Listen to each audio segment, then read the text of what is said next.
Most of the systems you've seen online assume you have a backyard. Not just any backyard, space, sun exposure, a fence, maybe a greenhouse. And the bigger the setup in the video, the more useful it looks, and the less it applies to you. I've watched people in the comments of those videos say the same thing over and over. I'd love to do this. I don't have the space. And then they move on. They file it under things that would be nice someday, when they have land, when they move somewhere with a yard, when the situation is different. Here's what nobody in those videos says out loud. The system doesn't need the backyard. The backyard is just where most people happen to build it. The actual mechanism, the loop that produces protein and vegetables from the same water, works in a spare room, a garage corner, a basement. It works better indoors in several ways that matter a lot if you're actually trying to feed your family and not just run an experiment. This video is going to show you exactly how to build that loop in the space you already have. The setup, the costs, and the one step most people skip that decides whether the whole thing survives the first month.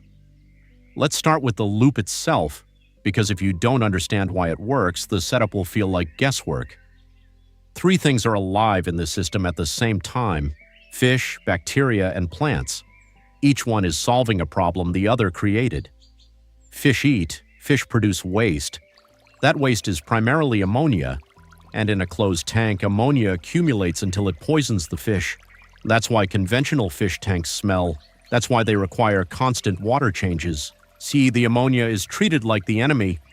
In an aquaponic system, the ammonia is the entire engine. Nitrifying bacteria colonize every wet surface inside the system within the first few weeks.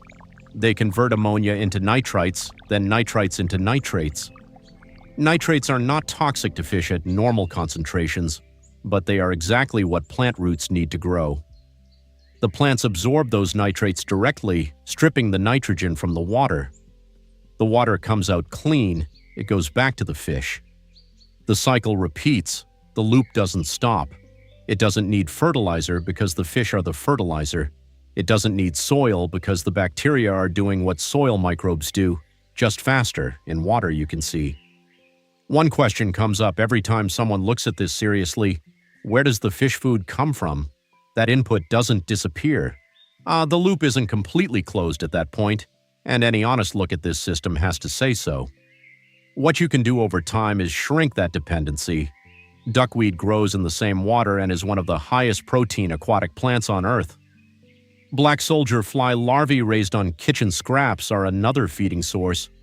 Red wigglers composting food waste are a third. You don't have to start there, but that's the direction a mature system moves. Now here's the part that most backyard aquaponics videos skip entirely because they're not making the case for indoor. Outdoor systems work, but they work on the weather's schedule. Tilapia, the most common fish for beginner systems, need water above 60 degrees to survive and above 70 to grow efficiently. In most of the country, that means an outdoor system slows down in fall and stops in winter.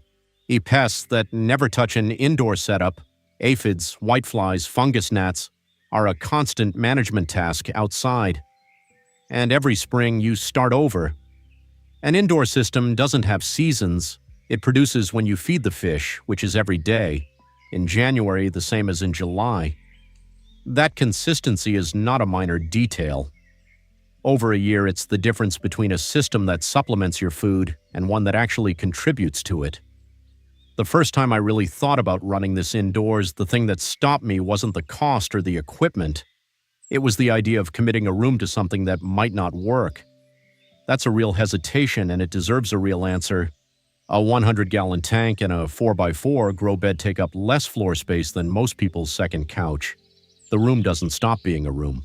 It becomes a room that produces food.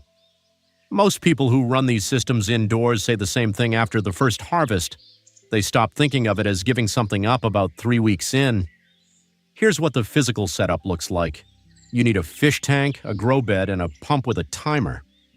For a spare room starter system, a 100-gallon tank is manageable for a single person, fits in most rooms, and can yield 20 to 40 pounds of fish per year at full production. A 300-gallon setup is family scale, closer to 60 to 100 pounds annually. Both fit inside a room. The grow bed sits elevated beside or above the tank, filled with clay pebbles or crushed gravel, not soil. A single 4x4-foot grow bed supports 15 to 25 plants at a time. Lettuce, kale, basil, Swiss chard, and herbs all perform well. Tomatoes and peppers work, but they need more nutrients and more light than leafy greens. The pump floods the grow bed on a timer, 15 minutes on, 45 minutes off, and water drains back to the fish tank by gravity. No complex plumbing, a submersible pump, a timer, drain pipes. Total cost for a functional 100-gallon indoor system runs between $300 and $500 depending on whether you buy new or source used components.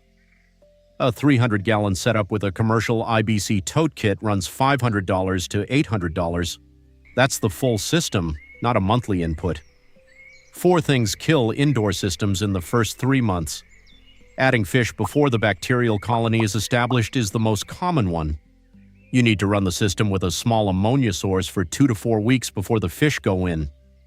This step feels like waiting. It's actually the most important work in the entire build. Skip it and you'll lose your fish to ammonia spike in the first week. Overstocking too early is the second.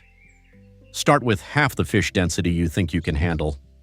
The bacteria population catches up with fish load over time, but the margin between a stable system and a crashed one is thin until it matures. pH is the one people check least, and it causes the most quiet damage. The range you want is 6.8 to 7.2. Below that, bacteria slow down. Above it, plants can't pull nutrients efficiently. Test weekly for the first 3 months, adjust with pH up or pH down solutions from any hydroponic supplier, and most problems in this system trace back to this number being off. Overfeeding is the fourth. Feed once or twice a day, only what the fish consume in 5 minutes. Uneaten food decomposes and spikes ammonia faster than the bacteria can process. Remove anything left over immediately. A system running correctly in a spare room produces its first lettuce harvest in 3 to 4 weeks. By month 3, herbs and leafy greens are coming in faster than most families eat them. By month 5 or 6, the first fish are approaching harvest weight. By the end of year 1, you know you're watering your fish without thinking about it. You know when something is off before you test it. The system has stopped being a project and started being part of how your household runs. That's what this builds alongside the food, a room that works, quietly, every day, regardless of what's happening at the grocery store. Some people want to take this further and put everything into a more organized framework. There's a comprehensive system called the Self-Sufficient Backyard that includes a specialized guide for the aquaponic gardener. It's designed specifically for these indoor and small space setups, showing you the exact schematics to scale up. If you want to see the blueprints, the link is in the pinned comment. What's the hardest part of this setup for your situation? Drop it in the comments. A lot of people are working through the same constraints, and the answers help more than one person. If this opens something up for you, subscribe. The next video covers exactly which crops produce the most food per square foot inside a system like this. Honestly, the moment that changes how people think about this isn't the first harvest. It's the first time they walk into that room in February, when it's cold outside and the grocery store just raised prices again, and everything in that room is alive and growing and completely indifferent to any of it. That's what you're actually building. Start with the cycle. The rest follows.